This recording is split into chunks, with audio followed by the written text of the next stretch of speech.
Hi, I'm Kate Sutherland, coming to you from the middle of a heat wave in Toronto to take you a little bit deeper into Jane Stewart's Toronto of almost a century ago.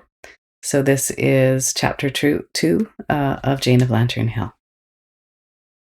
"Mummy," said Jane, as well as her swelled tonsils would let her, "why doesn't grandmother want you to love me?" "Darling, it isn't like that," said Mother, bending over Jane, her face like a rose in the light of the rose-shaded lamp. But Jane knew it was like that. She knew why Mother seldom kissed her or petted her in Grandmother's presence. It made Grandmother angry, with a still, cold, terrible anger that seemed to freeze the air about her. Jane was glad Mother didn't often do it.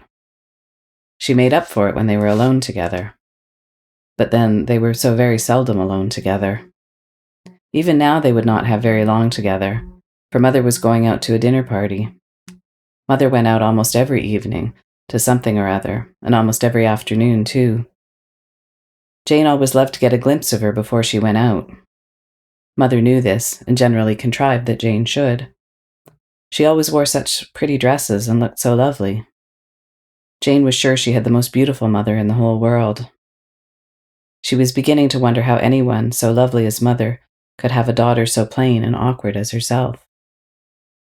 "You'll never be pretty. Your mouth is too big," one of the girls at St. Agatha's had told her. Mother's mouth was like a rosebud, small and red with dimples tucked away at the corners.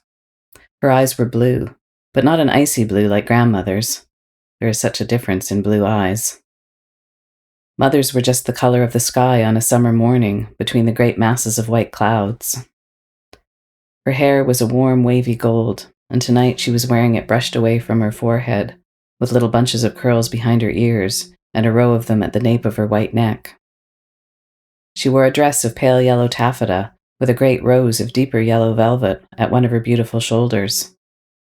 Jane thought she looked like a lovely golden princess, with the slender flame of the diamond bracelet on the creamy satin of her arm. Grandmother had given her the bracelet last week for her birthday. Grandmother was always giving Mother such lovely things, and she picked out all her clothes for her, wonderful dresses and hats and wraps. Jane did not know that people said Mrs. Stewart was always rather overdressed, but she had an idea that Mother really liked simpler clothes and only pretended to like better the gorgeous things Grandmother bought for her for fear of hurting Grandmother's feelings. Jane was very proud of Mother's beauty. She thrilled with delight when she heard people whisper, "Isn't she lovely?" She almost forgot her aching throat as she watched Mother put on the rich brocaded wrap, just the color of her eyes, with its big collar of gray fox. "Oh, but you're sweet, Mummy," she said, putting up her hand and touching Mother's cheek as Mother bent down and kissed her. It was like touching a rose leaf. And Mother's lashes lay on her cheeks like silken fans. Some people, Jane knew, looked better further off, but the nearer you were to Mother, the prettier she was. "Darling, do you feel very sick? I hate to leave you, but—" Mother didn't finish her sentence, but Jane knew she meant, "Grandmother wouldn't like it if I didn't go." "I don't feel very sick at all," said Jane gallantly. "Mary will look after me." But after Mother had gone with a swish of taffeta, Jane felt a horrible lump in her throat that had nothing to do with her tonsils. It would be so easy to cry, but Jane would not let herself cry. Years ago, when she had been no more than 5, she'd heard Mother say very proudly, "Jane never cries. She never cried even when she was a tiny baby." From that day, Jane had been careful never to let herself cry, even when she was alone in bed at night. Mother had so few things to be proud of in her. She must not let her down on one of those few things. But it was dreadfully lonely. The wind was howling along the street outside. The tall windows rattled drearily, and the big house seemed full of unfriendly noises and whispers. Jane wished Jody could come in and sit with her for a while, but Jane knew it was useless to wish for that. She could never forget the only time Jody had come to 60 Gay. "Well, anyhow," said Jane, trying to look on the bright side of things in spite of her sore throat and aching head, "I won't have to read the Bible to them tonight." Them were Grandmother and Aunt Gertrude. Very seldom Mother, because Mother was nearly always out. But every night, before Jane went to bed, she had to read a chapter of the Bible to Grandmother and Aunt Gertrude. There was nothing in the whole 24 hours that Jane hated doing more than that. And she knew quite well that that was just why Grandmother made her do it. They always went into the drawing room for the reading, and Jane invariably shivered as she entered it. That huge, elaborate room, so full of things that you could hardly move about in it without knocking something over, always seemed cold, even on the hottest night in summer. And on winter nights, it was cold.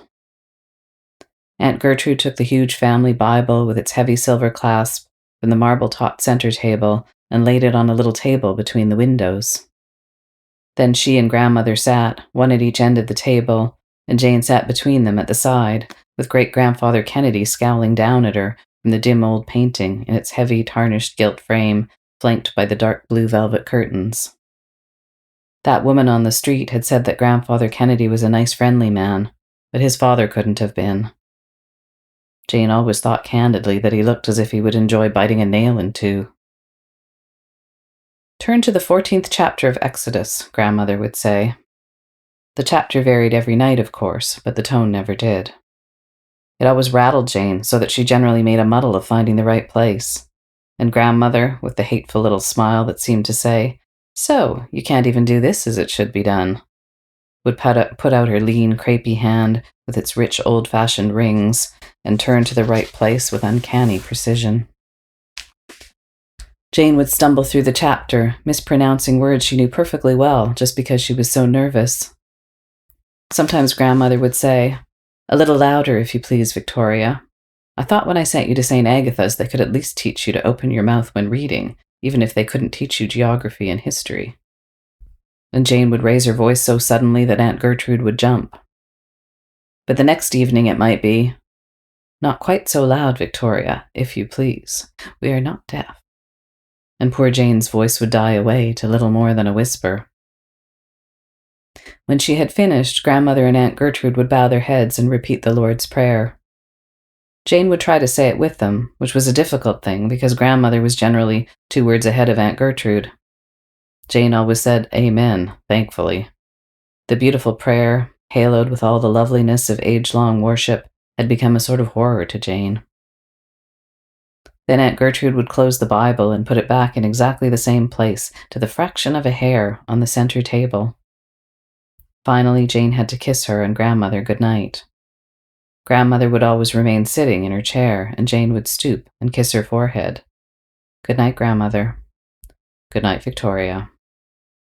But Aunt Gertrude would be standing by the center table, and Jane would have to reach up to her, for Aunt Gertrude was tall.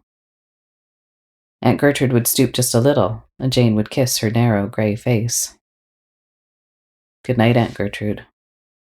"Good night, Victoria," Aunt Gertrude would say in her thin, cold voice. And Jane would get herself out of the room, sometimes lucky enough not to knock anything over.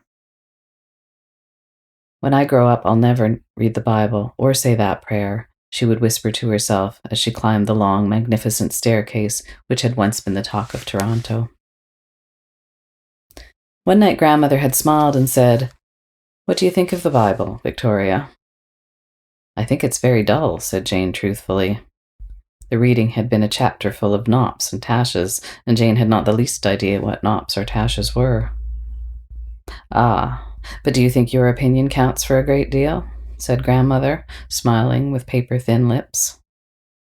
"Why did you ask me for it, then?" said Jane, and had been icily rebuked for impertinence, when she had not had the least intention of being impertinent.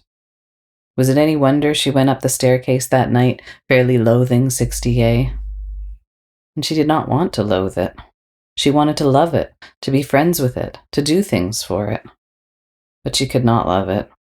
It wouldn't be friendly, and there was nothing it wanted done. Aunt Gertrude and Mary Price, the cook, and Frank Davis, the houseman and chauffeur, did everything for it. Aunt Gertrude would not let Grandmother keep a housemaid because she preferred to attend to the house herself. Tall, shadowy, reserved Aunt Gertrude, who was so totally unlike Mother that Jane found it hard to believe they were even half-sisters, was a martinet for order and system. At 60A, everything had to be done in a certain way on a certain day. The house was really frightfully clean. Aunt Gertrude's cold gray eyes could not tolerate a speck of dust anywhere. She was always going about the house putting things in their places, and she attended to everything. Even Mother never did anything except arrange the flowers for the table when they had company and light the candles for dinner. Jane would have liked the fun of doing that. And Jane would have liked to polish the silver and cook. More than anything else, Jane would have liked to cook. Now and then, when Grandmother was out, she hung about the kitchen and watched good-natured Mary Price cook the meals. It all seemed so easy. Jane was sure she could do it perfectly well, if she were allowed. It must be such fun to cook a meal. The smell of it was almost as good as the eating of it. But Mary Price never let her. She knew the old lady didn't approve of Miss Victoria talking to the servants. "Victoria fancies herself a domestic," Grandmother had once said at the midday Sunday dinner, where, as usual, Uncle William Anderson and Aunt Minnie and Uncle David Coleman and Aunt Sylvia Coleman and their daughter Phyllis were present. Grandmother had such a knack of making you feel ridiculous and silly in company. All the same, Jane wondered what Grandmother would say if she knew that Mary Price, being somewhat rushed that day, had let Jane wash and arrange the lettuce for the salad. Jane knew what Grandmother would do. She would refuse to touch a leaf of it. "Well, shouldn't a girl be domestic?" said Uncle William. Not because he wanted to take Jane's part, but because he never lost an opportunity of announcing his belief that a woman's place was in the home. Every girl should know how to cook. "I don't think Victoria wants very much to learn how to cook," said Grandmother. "It's just that she likes to hang about kitchens and places like that." Grandmother's voice implied that Victoria had low tastes and that kitchens were barely respectable. Jane wondered why Mother's face flushed so suddenly and why a strange, rebellious look gleamed for a moment in her eyes. But only for a moment. "How are you getting on at St. Agatha's, Victoria?" asked Uncle William. "Going to get your grade?" Jane did not know whether she was going to get her grade or not. The fear haunted her night and day. She knew her monthly reports had not been very good. Grandmother had been very angry over them, and even Mother had asked her piteously if she couldn't do a little better. Jane had done the best she could, but history and geography were so dull and drab. Arithmetic and spelling were easier. Jane was really quite brilliant in arithmetic. "Victoria can write wonderful compositions, I hear," said Grandmother sarcastically. For some reason, Jane couldn't fathom at all. Her ability to write good compositions had never pleased Grandmother. "Tut, tut," said Uncle William. "Victoria could get her grade easily enough if she wanted to. The thing to do is to study hard. She's getting to be a big girl now and ought to realize that. What's the capital of Canada, Victoria?" Jane knew perfectly well what the capital of Canada was, but Uncle William fired the question at her so unexpectedly, and all the guests stopped eating to listen, and for the moment she couldn't remember for her life what the name was. She blushed, stammered, squirmed. If she'd looked at Mother, she would have seen that Mother was forming the word silently on her lips, but she could not look at anyone. She was ready to die of shame and mortification. "Phyllis," said Uncle William, "tell Victoria what the capital of Canada is." Phyllis promptly responded, "Ottawa." "Ottawa," said Uncle William to Jane. Jane felt that they were all, except Mother, watching her for something to find fault with, and now Aunt Sylvia Coleman put on a pair of nose glasses attached to a long black ribbon and looked at Jane through them as if wishing to be sure what a girl who didn't know the capital of her country was really like.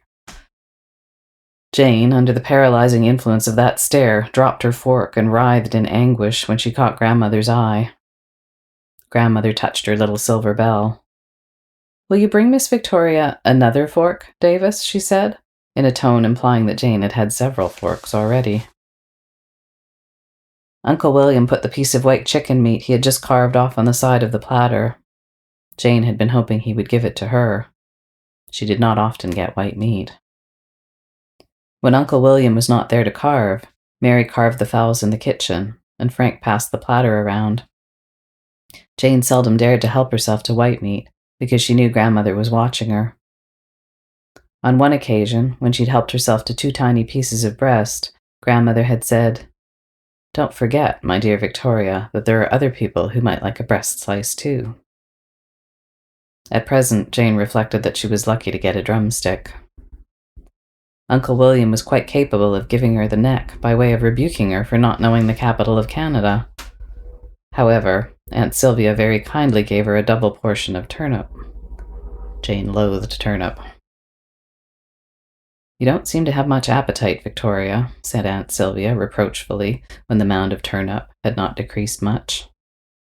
"Oh, I think Victoria's appetite is all right," said Grandmother, as if it were the only thing about her that was all right. Jane always felt that there was far more in what Grandmother said than in the words themselves. Jane might have broken her record for never crying then and there. She felt so utterly wretched, had she not looked at Mother. And Mother was looking so tender and sympathetic and understanding that Jane spunked up at once and simply made no effort to eat any more turnip.